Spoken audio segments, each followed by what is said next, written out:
Hey everybody, HomeSliceHenry here, and in today's video, I'm going to be showcasing a first look at the brand new Pokemon that just released into the world of Pokemon Go, Hisuian Lilligant.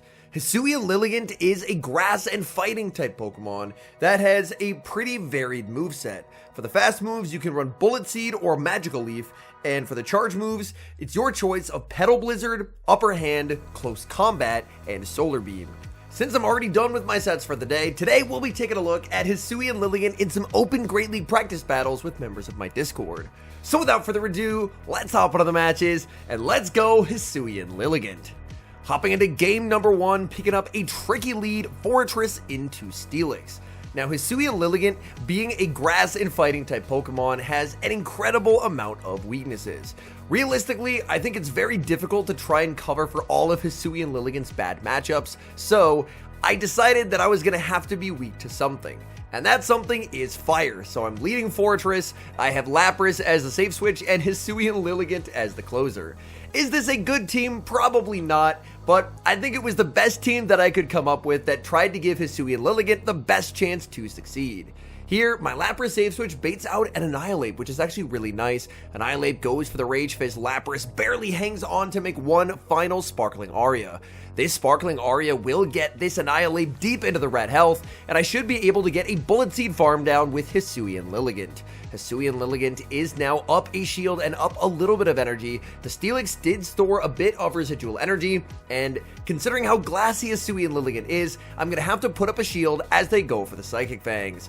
I farm up, opponent tries for an upper hand catch onto Azumarill, but it's time. Petal Blizzard, big damage onto Azumarill. Azumarill is going to make it to the Ice Beam, but Hisuian Lilligant has this game locked and loaded. Hisuian Lilligant is going to get the full farm down, exiting with 100 energy, well over the back-to-back upper hands that are needed. Upper hand number 1 is going to connect. Opponent realized there was no longer a win con, and that's a good game. We move to game number 2, Fortress into Unova Stunfisk. Stunfisk, obviously, I would much prefer to see on Hisuian Lilligant, and considering this is the lead, I'm very worried that Lilligant is not going to have a lot of play in the endgame. They are going to fire off back-to-back Mud Bombs. I'm going to look to farm up, bluffing a potential Earthquake, hoping to grab a shield from my opponent. The Sand Tomb bait is unsuccessful. I switch into Lapras as they fire off their move. Were they able to react in time? Is this a discharge? No, we did successfully catch a Mud Bomb. Out comes Shadow Drapion, and I am incredibly happy to bait this Pokemon out, as obviously Hisuian Lilligant has nothing for this Mon. Drapion is at a pacing advantage in this matchup. I can survive a Crunch, but not super well. So the Crunch is going to land, and they're going to be able to fire off an Aqua Tail right as I get to my Sparkling Aria, and I will commit the shield. I'm going to throw one Psywave and the move. If this Aria lands, I think I might be able to Bug Bite down. The Aria lands, quick switch into Fortress, and we get the Bug Bite down, denying their final move. That's quite nice, as I do have quite a bit of energy here in the back. It's going to be Galarian Moltres. This is going to be a tough game, but they probably have to shield here. They are going to shield, and they switch lock the Stunfisk. This is going to guarantee the win for me, as Hisuian Lilligant is going to get a full farm down and be able to exit with the back-to-back upper hands needed to take home this win. Even if my opponent didn't switch lock the Stunfisk and just farm down with the Moltres, I still think I was in an okay spot with the Lilligant as long as I could make it to the double upper hands before my opponent was able to make it to the double flies. So I'm going to be firing off this upper hand number 1. That's going to land. I wasn't quite sure if the second upper hand would knock out, but after that debuff, it absolutely will. Upper hand number 2 KOs Galarian Moltres, and we're able to take the win. We've got the battle of Bug Steel types in the next match, Fortress versus Shadow Scizor. While Scizor is definitely the more popular Bug Steel type, Fortress does beat it, straight up. Fortress has a commanding matchup. We're basically at even health. They've landed a charge move, and I have not. Here, I decide to full send the Rock Tomb, and they actually respect it. I was so close to baiting with the Sand Tomb, but I didn't want my opponent to call the bait, so instead, I just guarantee the shield advantage and send in Lapras. Lapras energy is usually pretty strong into Scizor backlines. Scizor will make the Trailblaze, which is a little bit unfortunate as I will be forced to burn a shield. I do have quite a bit of energy. I can't do anything into Jellicent. In the back is Lapras. Maybe Hisuian Lilligant can do something here. Hisuian Lilligant is going to fire off Upper Hand. They're going to shield. I do not get the defense drop. I just have to hope that Upper Hand is going to be enough to pick up the knockout here. Upper Hand is a pretty solid move. I just need this to KO. I didn't get the debuff, so Lapras is at full defense. Upper Hand does not KO Hisuian Lilligant. No, the double water backline. I had such high hopes, but it's not to be. Lapras would need 3 Sparkling Arias and a bunch of Psy Waves, and I just can't do that kind of damage before my opponent makes it to a Shadow Ball plus a Surf. This is going to be the Shadow Ball. I can fire off the Aria here, but that's just prolonging the inevitable, so I'm just not going to throw my move. I know Aria will not KO, whereas the Surf is absolutely knocking me out and taking the win for my opponent. We've got the Battle of Fortress in the next match. Fortress versus Fortress. My Fortress is a very high rank, so I should probably lose charge attack priority. I go for the Rock Tomb, and my opponent doesn't throw right away. Applying a debuff is really nice in this matchup. I now don't have to shield anything, so I'm going to be instantly no shielding. My opponent is going to full send an Earthquake. I will now fire off the Sand Tomb. Sand Tomb, I believe, should allow me to get a farm down before they make a Rock Tomb. They end up shielding. I think I can actually just farm down here. My opponent does not want to risk that, so they're going to guarantee a switch advantage win by firing off the Rock Tomb. But this will set up farm for Lapras. Lapras gets a nice energy head start. Out comes Unova Stunfisk. Unova Stunfisk will instantly be chipped down with the Sparkling Aria. They're already down a shield. They have high incentive to let that through. Now the Stunfisk is at 7 Thundershocks. They have to throw this next move instantly or they get outpaced. So I can take advantage of that, throw 3 Psy Waves, and get a catch and sneak onto Hisuian Lilligant.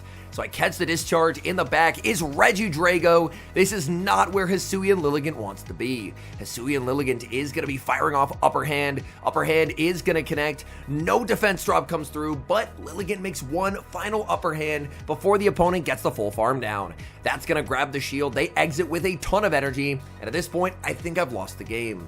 I'm going to call a bait. It's my only win con, and they Breaking Swipe. They do get the debuff, which is bad for me, but they baited, and suddenly by calling a bait, I think I'm back in this. In comes Stunfisk. I am not going to let Stunfisk get to a discharge, so I farm up, fire off the Sparkling Aria. That's still going to pick up the KO. In comes Regidrago. I know this is debuffed. I know I'm -1 attack. Can Lapras clutch? The answer is yes. We Psy Wave down and take the win. Great lead in the next match, Fortress into Matang. There is a Feraligatr safe switch, and I'm going to bank a ton of energy before sending in Lapras. Lapras will get to completely invalidate the energy from this non-Shadow Feraligatr. They get to fire off Hydro Cannons, and Lapras just simply does not care. Unfortunately, I can't bring in Hisuian Lilligant here because Hisuian Lilligant is not going to reliably keep swap. Lilligant is just going to get outpaced, and eventually the Shadow Claws do enough damage that it can just get KO'd by a Hydro Cannon.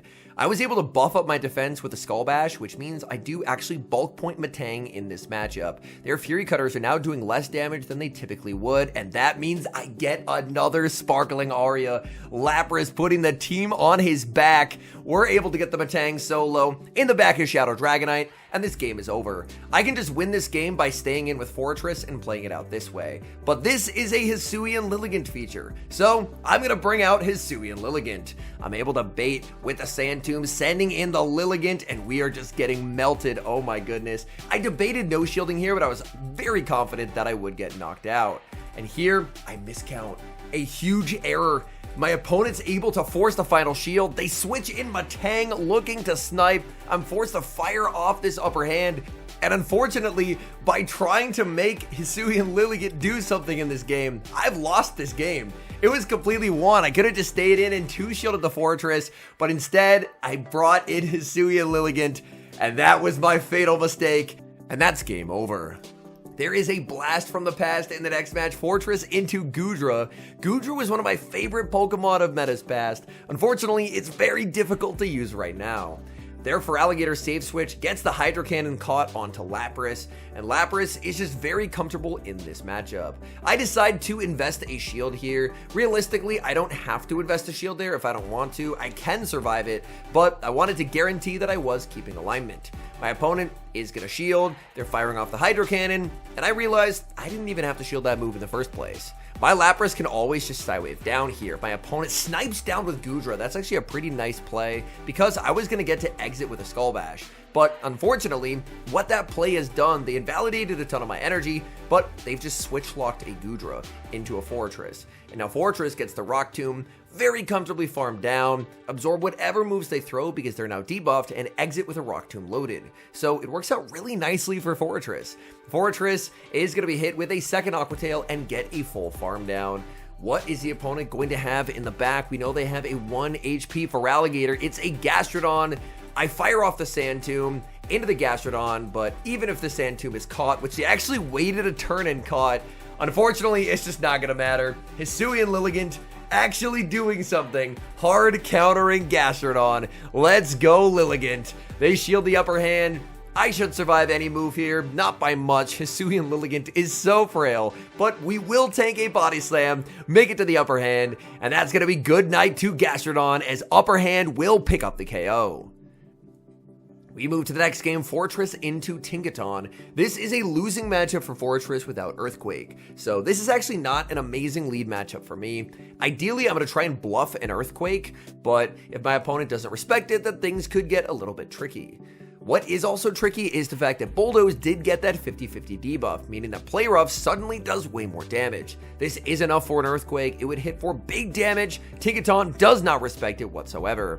I'm farming up. They're firing off a Bulldoze. I'm just going to let this through and then save the energy and pivot into Lapras. In comes Lapras with their debuff defense. These Psywaves add up so much. They do get break pointed there, and they're going to fire off a Bulldoze, fishing for some damage. They end up getting a Bulldoze debuff again, and now in comes Moltres. My opponent does not know that I don't have Ice Beam, so they will end up putting up a shield. I think that Lapras is probably the best way that I can get rid of this Moltres. If my opponent does end up burning a final shield, then I can potentially combo play with the move that I have stored on Fortress. So I fire off the Sparkling Aria, that's gonna land, dealing some pretty nice damage. This should just about pick up the knockout. The Aria lands, they're barely able to hang on, in comes Tinkaton. Tinkaton is able to outpace, and that is unfortunate. I don't really want to burn the move that I have on the Fortress, so I send in Lilligant, but these Fairy Winds are shredding Lilligant. Lilligant is, it's just so frail, man. I fire off the upper hand, it picks up the knockout. I really need it to be weak to Grass in the back, and it's not, it's Primeape. Unfortunately, there's no combination of plays that win me this game because the Moltres is very close to a move. I try to wait there. I wanted to visually see the second Karate Chop. Unfortunately, the visuals did not update. They get the catch, and that will win them the game. I bank the move on Lilligant, but I lose Charge Attack priority to Primeape. It's a very close CMP tie, but Primeape will always win it, so I just don't even tap my screen here. The move doesn't show up, but I was not tapping my screen as I knew the game was over, and my poor Lilligant gets absolutely destroyed by a close combat. We've got some spice in the final match, Fortress versus Hisuian Zoroark. Hisuian Zoroark is going to fire off a charge attack. I'm going to respect a Shadow Ball as it would hit way too hard, but it ends up being a foul play and a charge attack priority tie, so that's actually pretty poor move timing from me. The Sand Tomb means these Bug Bites are deleting Zoroark. Zoroark is going to be firing off the foul play here. They don't build up to the Shadow Ball, and that means that I do get a full farm down. I'm pretty close to the Rock Tomb, so depending on what gets sent in here, I think I can get a Rock Tomb. They bring in a Azumarill, and this is great news for me. I have Lapras. Lapras does an awesome job of shutting down Azumarill. I'm not going to risk bringing in the Lilligant. I bring in the Lapras to the Azumarill. In the back is Credilli, and Credilli is completely walled. Its charge attacks are walled off by Lilligant's typing. Rock Tomb does not look resisted. That is some pretty significant damage. I'm going to be firing off the upper hand. Upper hand is going to be shielded. No debuff comes through. On very low HP, I'm able to hang on and make a last second upper hand. Upper hand will land, no debuff again. They're probably going to debuff me here with the Rock Tomb, but I have to shield everything. My opponent ends up going for a Grass Knot there. Rock Tomb was probably the better play, but considering I have Skull Bash, even if I was at -1, this game should be over, because I can just kind of make my Lapras unkillable at this point. Lapras is going to be hit with the Play Rough. That just does absolutely nothing. Oh my goodness. And now I can just farm up a massive amount of energy. Here, right at the end of the battle, my internet actually crashed out for a little bit, so we see me re-enter the battle with Lapras way lower than it was supposed to be. Thank goodness my internet reconnected in time, and on 1 HP, I'm able to still take the win. So, I don't know what my internet service provider was doing there, but we're able to reconnect in the absolute last second to secure that win. All in all, Hisuian Lilligant, unfortunately, its stats do not translate particularly well into Pokemon Go. Its stats translate into being a very glassy Pokemon, and in a lot of circumstances, that means that unfortunately, it's going to suffer when it comes to Pokemon Go PvP. There is a potential moveset upgrade that it could get in the future, and that is Leaf Blade. Leaf Blade would represent the cheapest move that Hisuian Lilligant would have access to, and would honestly be a really nice addition to its moveset. As currently, Petal Blizzard, as we saw, is just prohibitively expensive, where realistically, a move that is that expensive in terms of energy is just really never going to provide a lot of consistency, and especially with a mon that's this glassy, it's very rarely going to survive the fast moves and charge attack pressure from the opponent to actually get to that move, unless it's at an energy or shield advantage situation. So something like Leaf Blade could help it a little bit in the future. I believe in terms of fast moves, it kind of already has its best case scenario, which is Bullet Seed and Magical Leaf. I did debate Magical Leaf, as obviously Magical Leaf, it's more of a balanced fast move, whereas Bullet Seed just does no damage whatsoever.